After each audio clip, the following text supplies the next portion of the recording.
വളരെ സീരിയസ് ആയിട്ടുള്ള രണ്ട് കാര്യങ്ങൾ സംസാരിക്കാനാണ് നമ്മൾ ഈ വീഡിയോ ചെയ്യുന്നത്. അതിനു മുമ്പ് ഞാനൊരു കാര്യം പറയട്ടെ.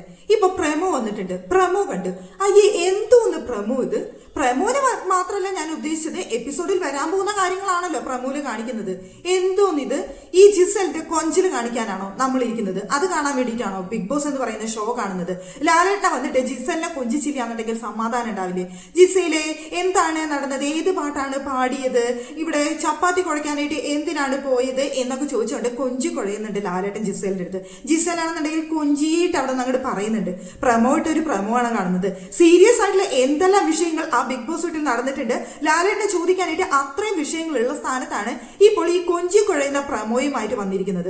പിന്നെ ഒരു പ്രമോ വന്നത് നമ്മുടെ ഷാനവാസിനെ കുറിച്ചും നമ്മുടെ അനീഷിന്റെയും ഫ്രണ്ട്ഷിപ്പിനെ കുറിച്ച് പറഞ്ഞുകൊണ്ട്, അവരെ ഫ്രണ്ട്ഷിപ്പ് കോമ്പോ നിങ്ങൾ തന്നെ അവിടെ ഉണ്ടാക്കിയതാണ്, അവരെ ഫ്രണ്ട്സ് ആക്കിയിട്ട് നിങ്ങൾക്ക് നേടാനുള്ളത് നിങ്ങൾക്ക് നേടാനാണെന്നുള്ള കാര്യം നമുക്ക് നല്ല ധാരണയുണ്ട്. പക്ഷേ പ്രേക്ഷകർ ആ ഒരു കോംബോ അല്ലെങ്കിൽ അവരുടെ ഫ്രണ്ട്ഷിപ്പ് ഒരുപാട് പേര് ഏറ്റെടുത്തത് കൊണ്ട് നിങ്ങൾക്ക് അത് വെച്ച് കളിക്കാം എന്നുള്ള ലെവലിലായി. എന്തായാലും നല്ല കളിയാണ് കേട്ടോ. ബിഗ് ബോസ് സീസൺ 7 എന്ന് പറയുന്നത് ഉഡായിപ്പ് ഷോ എന്ന് പറയേണ്ട ഒരു അവസ്ഥയാണ് പ്രമോ കണ്ട സമയത്ത് എനിക്ക് തോന്നിയത്. അല്ല, മൊത്തത്തിൽ ഇപ്പോ പ്രമോ മാത്രമല്ല മൊത്തത്തിലുള്ള കാര്യങ്ങൾ കാണുന്ന സമയത്ത് ജിസലിന്റെ കൊഞ്ചലിന്റെ മാത്രമായിട്ട് ഒരു പ്രമോ കൊള്ളാം, ബിഗ് ബോസെ കൊള്ളാം, നന്നായിട്ടുണ്ട്, അതിഗംഭീരമായിട്ടുണ്ടെന്ന് ഇക്കാര്യത്തിൽ എനിക്ക് പറയാനുള്ളൂ. ഇനി നമുക്ക് സീരിയസ് ആയിട്ടുള്ള വിഷയത്തിലേക്ക് കിടക്കാം. ഈ വീക്ക് മോനെ ജയിൽ കണ്ടന്റ് ആയിരിക്കും, മോനെ കണ്ടന്റ് നോക്കിയോ പൊള്ളിക്കാൻ പോവാണ് ഈ വീക്ക്.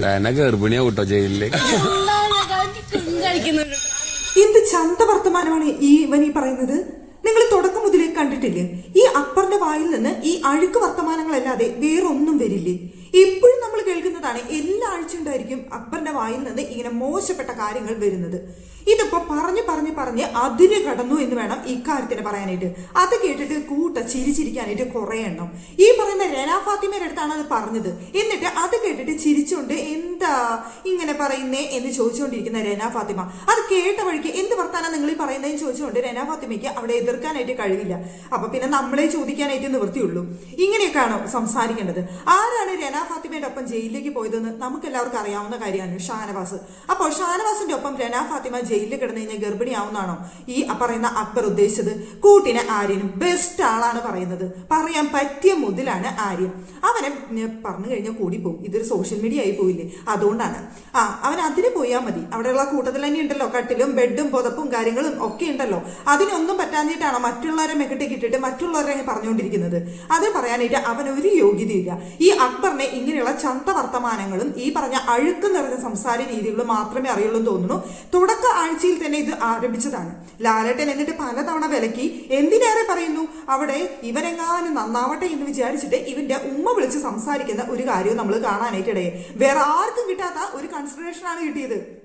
അങ്ങനെയെങ്കിൽ ഇവ നന്നാവട്ടെ എന്ന് ബിഗ് ബോസ് ലാലേട്ടനെ കരുതി കാണും. എന്നിട്ട് വലിയ കാര്യത്തിൽ കരഞ്ഞ് പെരിഞ്ഞ് മെഴുകി ഇനി ഞാൻ അങ്ങനെ ചെയ്യില്ല, ഞാൻ ശ്രദ്ധിച്ചോളാം എന്നൊക്കെ പറഞ്ഞിട്ട് എപ്പോഴാണ് അക്ബർ ശ്രദ്ധിച്ചിട്ട് നമ്മൾ കണ്ടിട്ടുള്ളത്? എപ്പോഴെങ്കിലും ഇവന്റെ വായിൽ നിന്ന് നല്ലത് വീഴുന്നത് നമ്മൾ കണ്ടിട്ടുണ്ടോ? ഇത് ഏറ്റവും എന്താ പറയുക വൃത്തികെട്ട ഒരു സംസാര രീതിയാണ് ഇപ്പോൾ നമ്മൾ കേട്ടത്. ഇതും ലാലേട്ടൻ ചോദിക്കാൻ പോകുന്നില്ല എന്നാണ് ഞാൻ വിചാരിക്കുന്നത്. ഇതിപ്പൊന്നും ചോദിച്ചിട്ട് അവിടെ പ്രശ്നം ഉണ്ടാക്കാനായിട്ട് ലാലേട്ടൻ വിചാരിക്കുന്നുണ്ടായിരിക്കില്ല. ഇനിയിപ്പോൾ അക്ബറിനെ വെളുപ്പിക്കാൻ നടക്കുന്ന കുറെ ആൾക്കാരുണ്ടല്ലോ, അവരും ഇത് കേട്ട് കഴിഞ്ഞാൽ ഈ ചെവിയുടെ കേട്ട് ഈ ചെവിയുടെ വിടും. അത് അക്ബർ തമാശ പറഞ്ഞതല്ലേ, ഇതൊക്കെ സീരിയസ് ആയിട്ട് എടുക്കാൻ പാടുണ്ടോ എന്നായിരിക്കും അവർ പറയുന്നുണ്ടായിരിക്കുന്ന കാരണങ്ങൾ. പക്ഷേ ഒരാളപ്പം ജയിലിൽ കിടന്നു കഴിഞ്ഞാൽ അയാൾ ഗർഭിണിയാവും എന്നൊക്കെ പറയുന്നതാണോ മോനെ തമാശ എന്ന് പറയുന്നത്? ഈ അക്ബറിനെ എടുത്തിട്ട് അലക്കേണ്ട സമയം കഴിഞ്ഞു. പിന്നെ അവിടെ എന്തെങ്കിലുമൊക്കെ കാണിക്കുന്നുണ്ടല്ലോ, എന്തെങ്കിലും കണ്ടന്റ് നെഗറ്റീവ് തരുന്നുണ്ടല്ലോ എന്ന് വിചാരിച്ചിട്ടാണ് പ്രേക്ഷകർ കുറച്ചു പേരെങ്കിലും സപ്പോർട്ട് ചെയ്യുന്നത്. പക്ഷേ ഇവിടെ അമിതമായ അമൃതും വിഷം എന്ന് പറയുന്നത് പോലെ ഇത്രയും മോശപ്പെട്ട വാക്കുകൾ വീണ്ടും വീണ്ടും വീണ്ടും ആവർത്തിച്ചാൽ അക്ബറിനോടുള്ള ഇഷ്ടം കൂടി പ്രേക്ഷകർക്ക് ഇല്ലാതാവുമെന്നാണ് ഇക്കാര്യത്തിൽ എനിക്ക് പറയാനുള്ളത്. കഴിഞ്ഞ ദിവസം നമ്മുടെ അനീഷിന്റെ അടുത്ത് മണ്ടനും പൊട്ടനും ഒക്കെ വിളിക്കുന്നുണ്ടായിരുന്നു. എന്നെ സംബന്ധിച്ചിടത്തോളം തെറി വിളിക്കുന്നതിനേക്കാളും മോശമായിട്ടുള്ള വാക്കുകളാണ് ഒരാളെ മുഖത്ത് നോക്കിയിട്ട് മണ്ടനും പൊട്ടനും വിളിക്കുന്നതാണ് അവിടെ പ്രത്യേകിച്ച് ആ ഒരു സിറ്റുവേഷനിൽ തോന്നിപ്പോയത്.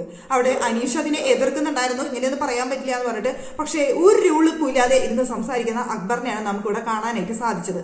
ഇപ്പൊ വീക്കെൻഡ് എപ്പിസോഡ് വരുന്ന സമയത്ത് നമ്മൾ കാത്തിരിക്കുന്നത് അവിടെ മറ്റൊരു സംഭവത്തിന് ഒരു വിരാമം ഇടാൻ വേണ്ടിയിട്ടാണ്. നെവിൻ ഷാനവാസ് വിഷയത്തിന് ഒരു വിരാമം വേണം എന്ന് വിചാരിച്ചുകൊണ്ട് നമ്മൾ എല്ലാവരും കാത്തിരിക്കുന്നത്. പക്ഷേ കഴിഞ്ഞ ദിവസം രാത്രി അവിടെ ഷാനവാസിന്റെ അടുത്ത് വന്നിരുന്ന ആദിലയും നൂറയും സംസാരിക്കുന്നുണ്ടായിരുന്നു. അനുമോളാണ് ആദ്യം ഷാനവാസിന്റെ അടുത്ത് സംസാരിച്ച് കോംപ്രമൈസിലേക്ക് എത്തുന്നത്. കുറെ ഉപദേശിക്കുകയും അനുമോളുടെ അടുത്ത് ചൂടാവുകയും ഒക്കെ ചെയ്യുന്നുണ്ടായിരുന്നു. അതിനുശേഷം ആദിലയും നൂറയുമായിട്ട് കോംപ്രമൈസ് ആവാനായിട്ട് അനു ഷാനവാസിനോട് കൊണ്ടുവന്ന് ഇരുത്തുന്നുണ്ട്.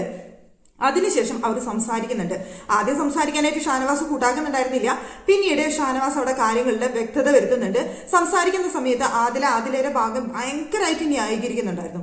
അതിനുശേഷം നൂറയുടെ സംസാര രീതിയാണ് എനിക്ക് തോന്നുന്നു അവിടെ ഷാനവാസിനെ പിന്നെ പിടിച്ച് ഇരുത്തിയതും അവരോട് കൂടുതൽ സംസാരിക്കാനായിട്ട് ഇടയാക്കിയതും ആ ഒരൊറ്റ കാരനാണ്. നൂറ പറഞ്ഞ് അവിടെ ഷാനവാസിന്റെ അടുത്ത് പറഞ്ഞ കാര്യം എന്താണെന്ന് അറിയോ? പറഞ്ഞ കാര്യം ഇതാണ്, നിങ്ങളൊന്ന് കേട്ടു നോക്കാം ആദ്യം, എന്നിട്ട് ഞാൻ ബാക്കി പറയാം. ഞാൻ ശനിയാഴ്ച വേറെ കുറച്ച് സാധനം കൂടി പറയാൻ വിചാരിച്ചിരുന്നു. അപ്പൊ എനിക്ക് നിങ്ങൾക്കെതിരെയാണ്. ഷാനവാസോടെ ആദിലയെ കുറിച്ചും നൂറയെ കുറിച്ചും വീക്കെൻഡ് എപ്പിസോഡിൽ പറയാനായിട്ട് ഒരു ട്വിസ്റ്റ് ഉണ്ട് എന്ന് പറഞ്ഞിരുന്നില്ലേ? ആ ട്വിസ്റ്റ് എന്താണെന്ന് പറയാനുള്ള ഉദ്ദേശത്തിലായിരുന്നു. അനീഷിന്റെ അടുത്ത് പലതവണ പറയുന്നുണ്ടായിരുന്നു, എനിക്കൊരു കാര്യം പറയാനുണ്ട്, ഞാനത് അവിടെ വെച്ച് പറഞ്ഞോളാം, ലാലേട്ടന്റെ മുന്നിൽ വെച്ച് പറഞ്ഞോളാം എന്ന് പറഞ്ഞിട്ടുണ്ടായിരുന്നു. അപ്പോൾ ഇതൊക്കെ മനസ്സിലാക്കിയ നൂറ ഇവിടെ മറ്റൊരു ഗെയിം കളിച്ചു ഷാനവാസിന്റെ മുന്നിൽ.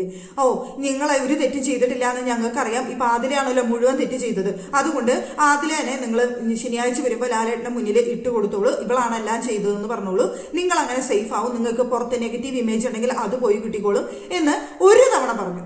അപ്പോൾ ഷാനവാസ് അവിടെ മിണ്ടാതിരുന്നു. 2 തവണ പറഞ്ഞു, 3 തവണ പറഞ്ഞു ഒരു 8-10 തവണ നൂറ ഇത് തന്നെ ആവർത്തിച്ചുകൊണ്ടിരിക്കുകയാണ്. ഷാനവാസ് അപ്പോഴൊക്കെ മിണ്ടാതിരുന്നു. വീണ്ടും ഈ ഒരു ഡയലോഗ് തന്നെയാണ് പറഞ്ഞുകൊണ്ടിരിക്കുന്നത്.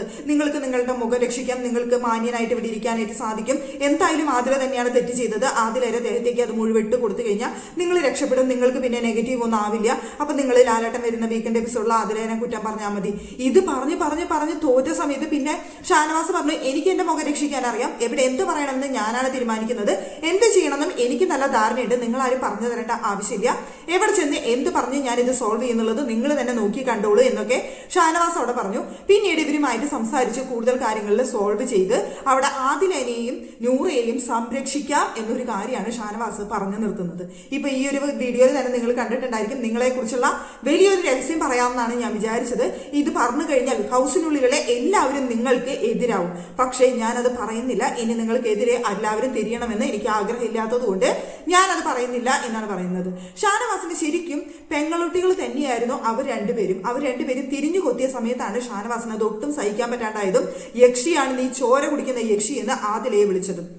ഇപ്പോ രാത്രി ഇരുന്ന് സംസാരിച്ചതിന് ശേഷം അവിടെ ഷാനവാസ് പറയുന്നുണ്ട്, എനിക്ക് ഇക്കാര്യത്തിൽ ഒരാളെ മാത്രമേ എല്ലാം ബോധിപ്പിക്കേണ്ട ആവശ്യമുള്ളൂ, അത് അനീഷിനെയാണ്, അനീഷിന്റെ അടുത്ത് നിങ്ങൾ അത് സംസാരിച്ച് ബോധ്യപ്പെടുത്തണം, അനീഷിന് അത് ക്ലിയർ ചെയ്ത് കൊടുക്കണം, എനിക്ക് അനീഷിന്റെ അടുത്ത് മാത്രമേ അത് ബോധ്യപ്പെടുത്താനുള്ളൂ, എന്റെ എല്ലാ വിഷമങ്ങളിലും എന്റെ എല്ലായ്പ്പോഴും കൂടെ നിന്ന ഒരു വ്യക്തി എന്ന് പറയുന്നത് അനീഷാണ്, അനീഷിനെ എനിക്ക് ക്ലിയർ ചെയ്യണം, ബാക്കി എനിക്ക് ഒന്നും പ്രശ്നമില്ല, വേണമെന്നുണ്ടെങ്കിൽ നെവിന്റെ അടുത്ത് മാപ്പ് പറഞ്ഞ് ഞാൻ ഈ പ്രോബ്ലം സോൾവ് ചെയ്യാൻ തയ്യാറാണ് എന്നാണ് അവിടെ ഷാനവാസ് പറഞ്ഞത്.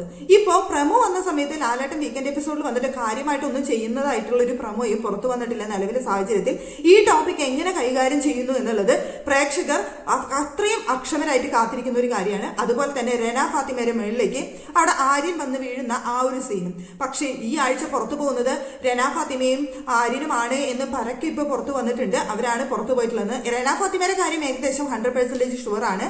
പക്ഷെ ആര്യൻ പുറത്തു പോയോ ഇല്ല എന്നുള്ളത് ചെറിയൊരു കൺഫ്യൂഷൻ ഉണ്ട്. എന്തായാലും ഇവർ രണ്ടുപേരാണ് പുറത്തു പോയതെങ്കിൽ ആ ടോപ്പിക്കും ചിലപ്പോൾ ലാലേട്ടൻ്റെ അടുത്ത് സംസാരിക്കാനുള്ള ചാൻസ് കുറവാണ്. ഇനിയിപ്പോൾ നെവിനും ഷാനവാസും തമ്മിലുള്ള വിഷയമാണെങ്കിൽ പോലും ഇത്രയും സെൻസിറ്റീവായ ഒരു വിഷയമായതുകൊണ്ട് അത് പബ്ലിക്കിലേക്ക് വലിച്ചിട്ട് വലിയൊരു പ്രോബ്ലം ആക്കാനുള്ള ചാൻസ് ഒന്നും ഞാൻ കാണുന്നില്ല. ഏകദേശം ഏറിപ്പോയി കഴിഞ്ഞാൽ അവരെ നമ്മുടെ കൺഫ്യൂഷൻ റൂമിലേക്ക് വിളിപ്പിച്ച് അവർ തമ്മിൽ പറഞ്ഞ് അത് സോൾവ് ചെയ്യുന്ന, പരസ്പരം അങ്ങോട്ടും ഇങ്ങോട്ടും സോറി ചോദിച്ച് അവസാനിപ്പിക്കുന്ന ഒരു കാര്യമായിരിക്കും അവിടെ സംഭവിക്കാൻ പോകുന്നതെന്നാണ് ഞാൻ കരുതുന്നത്. ഇതിൽ കൂടുതൽ എന്തെങ്കിലും സംഭവിച്ചു കഴിഞ്ഞാൽ അത് അത്ഭുതം എന്നേ നമുക്ക് പറയാനായിട്ട് സാധിക്കുള്ളൂ. അപ്പൊ ഞാൻ പറഞ്ഞു വന്നത് അക്ബറിനെ കുറിച്ചും ഷാനവാസിനെ കുറിച്ചും നെവിനെ കുറിച്ചും ഒക്കെയാണ്. ഇതൊക്കെ ഇനി എന്താണ് ഈ വീക്കെൻഡ് എപ്പിസോഡിൽ സംഭവിക്കുന്നത്, എന്തൊക്കെയാണ് അവിടെ മറിമായങ്ങൾ സംഭവിക്കുന്നത് എന്ന് നമുക്ക് കാത്തിരുന്ന് കാണാം.